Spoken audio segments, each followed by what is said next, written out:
Hello guys, ನಮಸ್ಕಾರ. ಎಲ್ಲರೂ ಹೇಗಿದ್ದೀರಾ? ನಾನು ತುಂಬ ಚೆನ್ನಾಗಿದ್ದೀನಿ. ಸೊ ಈ ವ್ಲಾಗ್ ಬಂದು ಚುಂಚನಕಟ್ಟೆ ವ್ಲಾಗ್ ಆಗಿರುತ್ತೆ. ಆಲ್ಮೋಸ್ಟ್ ನನ್ನ ಹಿಂದಿನ ವ್ಲಾಗಲ್ಲಿ ನೀವು ಕೂಡ ಚುಂಚನಕಟ್ಟೆಯ ಬೇರೆ ಬೇರೆ ದೃಶ್ಯಗಳನ್ನ ನೋಡಿರ್ತೀರ. ಬಟ್ ಇದಂತೂ ತುಂಬ ಡಿಫ್ರೆಂಟ್ ದೃಶ್ಯ ಅಂತಲೇ ಹೇಳ್ಬೋದು. ಈಗ ಮಳೆಕಾಲ ಆಗಿರೋದ್ರಿಂದ ಎಲ್ಲ ನದಿಗಳು ಬೋರ್ಗೆ ಹರಿಯುತ್ತಿದೆ ಮತ್ತು ಮೈತುಂಬಿ ಹರಿಯುತ್ತಿದೆ.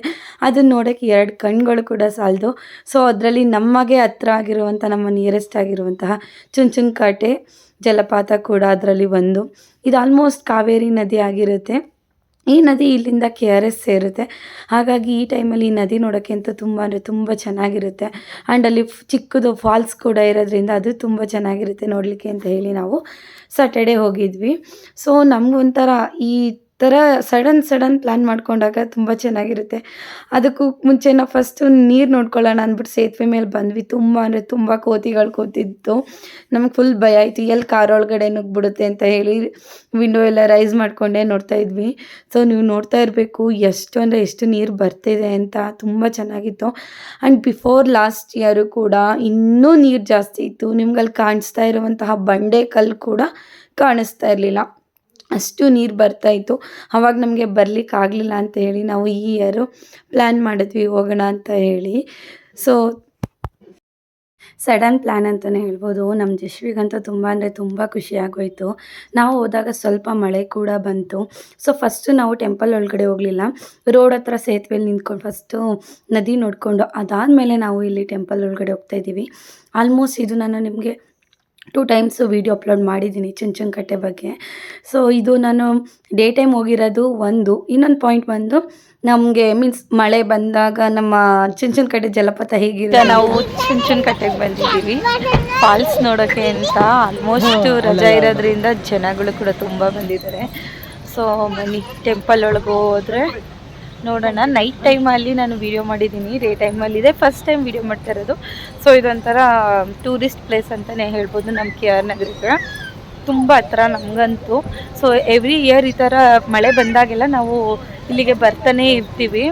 ಸೊ ಬನ್ನಿ ಎಕ್ಸ್ಪ್ಲೋರ್ ಮಾಡೋಣ ಹೇಗಿರುತ್ತೆ ಅಂತ, ಎಷ್ಟು ಜನ ಇದ್ದಾರೆ ಅಂತ ಹೇಳಿ. ನೀವು ಕೇಳಿಸ್ಕೊತಾ ಇರ್ಬೋದು ನೀರಿನ ಸೌಂಡು ಇಲ್ಲಿವರೆಗೆ ಕೇಳಿಸ್ತೈತೆ.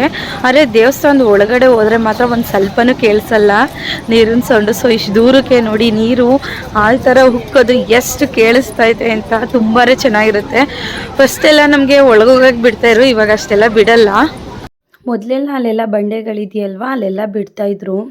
ಸೊ ಇವಾಗ ಏನು ಬಿಡೋದಿಲ್ಲ, ಬಿಕಾಸ್ ನೀರು ಜಾಸ್ತಿ ಆದ ಕಾರಣ ಕೆಲವೊಬ್ಬರು ಸಾವನ್ನಪ್ಪಿದ್ರು. ಹಾಗಾಗಿ ನನಗೆ ಇಲ್ಲಿ ಜಲಪಾತಕ್ಕೆ ಬಂದಾಗೆಲ್ಲ ಒಂದು ನೆನಪು, ಅಲ್ಲಿ ಬಂಡೆಗಳು ಕಾಣ್ತಾ ಇದೆಯಲ್ವಾ, ಅಲ್ಲಿ ನಾನು ಸುದಿ ಒನ್ಸ್ ಹೋಗಿದ್ದಾಗ ನನ್ನ ಕಾಲು ಸ್ಲಿಪ್ಪಾಗಿ ಜಾರಿಬಿಟ್ಟಿದೆ. ಬಟ್ ಅಲ್ಲಿ ನೀರೇನು ಜಾಸ್ತಿ ಇರಲಿಲ್ಲ, ಜಸ್ಟ್ ಬಂಡೆಗಳಿದ್ದಿದ್ದರಿಂದ ಏನು ಅಷ್ಟು ಏಟಾಗಲಿಲ್ಲ. ಅದೊಂದು ನೆನಪು. ನಮ್ಮ ಜಶ್ವಿ ಅಂತೂ ಪೂಲ್ಗೆ ಹೋಗೋಣ, ಅದು ಪೂಲು ಬನ್ನಿ ಈಜೋಣ ಅಂತೆಲ್ಲ ಹೇಳ್ತಾ ಇದ್ಲು. ಸೊ ನೀರಿನ ಸೌಂಡ್ ನೀವು ಕೂಡ ಕೇಳಿಸ್ಕೊಳ್ಳಿ ಎಷ್ಟು ಚೆನ್ನಾಗಿದೆ ಅಂತ.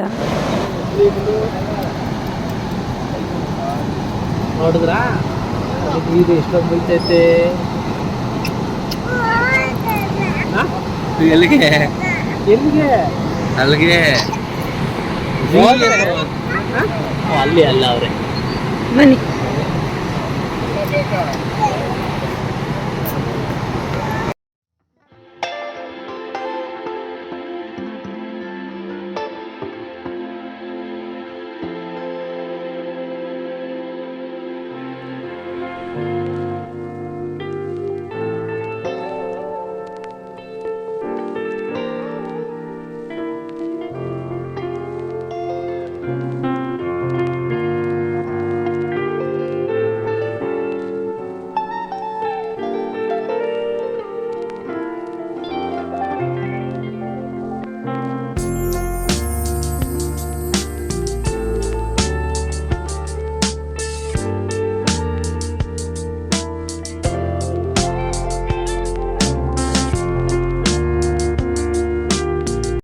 ಅವರಿಬ್ಬರು ಕೂಡ ಅಲ್ಲೇ ಇದ್ದು ಮಂಕಿ ಡಸ್ಟ್ಬಿನ್ ನೋಡಿ ತುಂಬ ಖುಷಿ ಪಟ್ಕೊಂಡು ಅದ್ರ ಜೊತೆನೇ ಆಟಾಡ್ತಾಯಿದ್ರು. ನಾವು ಅದು ಡಸ್ಟ್ಬಿನ್ ಬಂದರು ಅಂದರೂ ಬರ್ತಾ ಇರಲಿಲ್ಲ, ಏಕೆಂದರೆ ಮಂಕಿ ಇತ್ತಲ್ಲ ಹಂಗಾಗಿ. ಸೊ ಇಬ್ಬರು ನೋಡಿ ಎಷ್ಟು ಚೆನ್ನಾಗಿ ಟೈಮ್ ಸ್ಪೆಂಡ್ ಮಾಡ್ಕೊಂಡು ಆಟ ಆಡ್ತಾಯಿದ್ದಾರೆ ಅಂತ. ಬಟ್ ಅದ್ರ ಜೊತೆಗಂತೂ ಈ ವ್ಯೂ ಮತ್ತು ನಾವು ಹೋಗಿದ್ದ ಟೈಮಿಂಗ್ಸ್ ಮಾತ್ರ ತುಂಬ ಚೆನ್ನಾಗಿತ್ತು. ತುಂಬ ತಂಪಾಗಿತ್ತು ಮಾತ್ರ ವಾತಾವರಣ, ಅಷ್ಟು ಚೆನ್ನಾಗಿತ್ತು.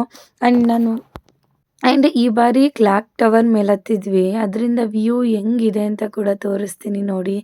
ತುಂಬ ಅಂದರೆ ತುಂಬ ಚೆನ್ನಾಗಿದೆ ಮಾತ್ರ. ಸೊ ಇದೇ ಕ್ಲಾಕ್ ಟವರು. ನಾವು ಬಂದಾಗೆಲ್ಲ ನಾನು ಅಷ್ಟು ಹೋಗಿರಲಿಲ್ಲ ಇದರಲ್ಲಿ. ನಾನು ಅಪ್ಲೋಡ್ ಮಾಡಿರೋ 2 ವೀಡಿಯೋಸಲ್ಲೂ ಕೂಡ. ಸೊ ಈ ರೀತಿ ಸ್ಟೆಪ್ಸ್ ಇರುತ್ತೆ. ಸ್ಟೆಪ್ಸ್‌ನ ಹತ್ಕೊಂಡು ಹೋಗೋದು.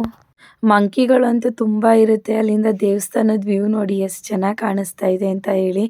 ಹಾಗೆ ಅಲ್ಲಿ ಆಂಜನೇಯ ಮೂರ್ತಿನೂ ಕೂಡ ತುಂಬ ಚೆನ್ನಾಗಿ ಕಾಣುತ್ತೆ. ನೋಡಿ ಈಗ ಎಷ್ಟು ಚೆನ್ನಾಗಿ ಫಾಲ್ಸ್ ಕಾಣಿಸ್ತಾ ಇದೆ ನಮಗೆ ಅಂತ. ಸೊ ಈ ವಾಟರ್ ಬಂದು ನಮಗೆ ಅಲ್ಲಿ ಸಾಗರಗಟ್ಟೆಗೆ ಮುಟ್ಟುತ್ತೆ.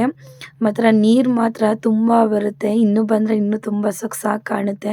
ಆ ಟೈಮಲ್ಲಿ ಸ್ವಲ್ಪ ಮಳೆ ಕೂಡ ಬರ್ತಾಯಿತ್ತು. ಮಳೆ ವೆದರು ಹಾಗೆ ಈ ನೀರು ನೋಡ್ಕೊಂಡಿದ್ರೆ ತುಂಬ ಚೆನ್ನಾಗಿರುತ್ತೆ. ಆ್ಯಂಡ್ ಅಲ್ಲಿ ಸ್ನ್ಯಾಕ್ಸ್ ಎಲ್ಲ ತುಂಬ ಚೆನ್ನಾಗಿ ಅವೈಲೇಬಲ್ ಇರುತ್ತೆ. ಅಂದರೆ ಯೂಶ್ವಲಿ ಈ ಥರ ಟೆಂಪಲ್ ಅಥವಾ ಈ ಥರ ನೀರು ನೋಡೋಕೆ ಬಂದಾಗೆಲ್ಲ ಯೂಶ್ವಲಿ ಚುರುಮುರಿ ಅದೆಲ್ಲ ಇರುತ್ತಲ್ಲ, ಅದೆಲ್ಲ ತಿನ್ಕೊಂಡು ಟೈಮ್ ಸ್ಪೆಂಡ್ ಮಾಡ್ಬೋದು ನಾವು. ಆ್ಯಂಡ್ ಒಂದು ಸಲಿನೂ ನಾನು ವೀಡಿಯೋ ಮಾಡ್ಕೊಂಡಾಗಿಂದನೂ ಒಂದು ಸಲಿನೂ ಟೆಂಪಲ್ ಒಳಗಡೆ ಹೋಗಿ ತೋರಿಸಿಲ್ಲ. ನೆಕ್ಸ್ಟು ನಾನು ಟೆಂಪಲ್ ಒಳಗಡೆ ಹೋಗಿ ಕೂಡ ತೋರಿಸ್ತೀನಿ. ಅದರೊಳಗಡೆ ತುಂಬ ಅಂದರೆ ತುಂಬ ಚೆನ್ನಾಗಿರುತ್ತೆ. ಸೊ ಇದ್ರದ್ದು ಒಂದು ಹಿಸ್ಟ್ರಿನೇ ಇದೆ. ನಾನು ಹಿಂದಿನ ಬ್ಲಾಗಲ್ಲಿ ಕೂಡ ಹೇಳಿದ್ದೀನಿ. ಹಾಗೆ ಇವರಿಬ್ಬರು ನಾವು ಓಡಿ ಬರ್ತೀವಿ ವೀಡಿಯೋ ಮಾಡ್ಕೊಳ್ಳಿ ಅಂತೆಲ್ಲ ಅಂತ ಇದ್ರು. ಸೊ ಇಲ್ಲಿ ಕೆಳಗಡೆ ಬಂದರೆ ಇಲ್ಲಿ ಆಂಜನೇಯ ಸ್ವಾಮಿ ದೇವಸ್ಥಾನ ಇದೆ. ಅಲ್ಲಿಂದನೂ ಕೂಡ ನಾವು ನೀರನ್ನ ನೋಡ್ಬೋದು. ಅಲ್ಲೂ ಕೂಡ ತುಂಬ ಚೆನ್ನಾಗಿರುತ್ತೆ. ಆ್ಯಂಡ್ ಈ ಪ್ಲೇಸ್ಗೆ ಅಂದರೆ ಆ ಚುಂಚನಕಟ್ಟೆಗೆ ಹೋದಾಗ ಈ ಜಾಗಕ್ಕೆ ಹೋಗ್ತಾ ಇರೋದು ಫಸ್ಟ್ ಟೈಮು. ಫುಲ್ಲು ಸ್ಟ್ರಿಕ್ಟಾಗಿ ಎಲ್ಲ ಮಾಡಿಬಿಟ್ಟಿದ್ದಾರೆ ಆ ಕಡೆ ಹೋಗಬಾರ್ದು ಅಂತ. ನಾವು ಫಸ್ಟ್ ಬಂದಾಗೆಲ್ಲ ಅದೇನೂ ಇರಲಿಲ್ಲ. ಇವಾಗ ಕನ್ಸ್ಟ್ರಕ್ಟ್ ಮಾಡಿದ್ದಾರೆ ಅಂದರೆ ಲಾಂಗ್ ಇಯರ್ಸ್ ಬ್ಯಾಕು. ಹಾಗೆ ಜಶ್ವಿ ಜೊತೆನೂ ಕೂಡ ನಾನು ಒಂದೆರಡು ರೀಲ್ಸ್ನ ಮಾಡಿಕೊಂಡೆ. ಇದು ತುಂಬ ಟ್ರೆಂಡಿಂಗಲ್ಲಿತ್ತಲ್ವ ಅಂತೇಳಿ ಅದನ್ನ ಮಾಡಿಕೊಂಡೆ. ಸೊ ಮಕ್ಕಳಂದರೆ ಸುಮ್ಮನೆನಾ, ಮಳೆ ಬರ್ತಾಯಿತ್ತು ನಮ್ಮದು ವೀಡಿಯೋ ಮಾಡಿ ಅಂತೆಲ್ಲ ಹೇಳ್ಕೊಂಡು ಅವರು ಕೂಡ ತುಂಬ ಚೆನ್ನಾಗಿ ಎಂಜಾಯ್ ಮಾಡಿದ್ರು. ತುಂಬ ಅಂದರೆ ತುಂಬ ಚೆನ್ನಾಗಿ ನಾವು ಆವತ್ತಿನ ದಿನನ ಸ್ಪೆಂಡ್ ಮಾಡಿದ್ವಿ. ಹಾಗೆ ಪಕ್ಕದಲ್ಲಿರೋ ಪಾರ್ಕಲ್ಲೂ ಕೂಡ ಗೇಮ್ನೆಲ್ಲ ಆಟಾಡ್ಸಿದ್ವಿ ಮಕ್ಕಳಿಗೆ. ಹಾಗೆ ಹೊರಗಡೆಯಿಂದನೇ ನಿಂತ್ಕೊಂಡು ದೇವ್ರಿಗೆ ಕೈ ಮುಕ್ಕೊಂಡು ನಾವು ನಮ್ಮ ಪಯಣನ ಮುಂದೆ ಸ್ಟಾರ್ಟ್ ಮಾಡಿದ್ವಿ. ಸೊ ಬಿಸಿ ಬಿಸಿಯಾಗಿ ಜಿಲೇಬಿ ಮಾಡ್ತಾಯಿದ್ರು ಅಂತೇಳಿ ಜಿಲೇಬಿ ತಗೊಂಡ್ವಿ. ಜಿಲೇಬಿ ತಗೊಂಡು ಚುರುಮುರಿ ತಿಂದ್ಕೊಂಡು ನಮ್ಮ ಜರ್ನಿನ ನಾವು ಸ್ಟಾರ್ಟ್ ಮಾಡಿದ್ವಿ ಮನೆ ಕಡೆ. ಅಷ್ಟರಲ್ಲಾಗಲೇ ಮೋಡ ಆಗಿ ಮಳೆ ಕೂಡ ಬರ್ತಾಯಿತ್ತು. ಐ ಹೋಪ್ ನಮ್ಮ ಈ ಚುಂಚನಕಟ್ಟೆ ಜಲಪಾತ ನಿಮ್ಮೆಲ್ಲರಿಗೂ ಇಷ್ಟ ಆಗಿದೆ ಅಂತ ಅಂದ್ಕೊಳ್ತಾ ಈ ವಿಡಿಯೋನ ಇಲ್ಲಿಗೆ ಎಂಡ್ ಮಾಡ್ತಾಯಿದ್ದೀನಿ. ಯಾರೆಲ್ಲ ಸಬ್ಸ್ಕ್ರೈಬ್ ಮಾಡದೆ ನೋಡ್ತಾ ಇದ್ದೀರಾ ಪ್ಲೀಸ್ ಸಬ್ಸ್ಕ್ರೈಬ್ ಮಾಡ್ಕೊಂಡು ನೋಡಿ. Thank you for watching.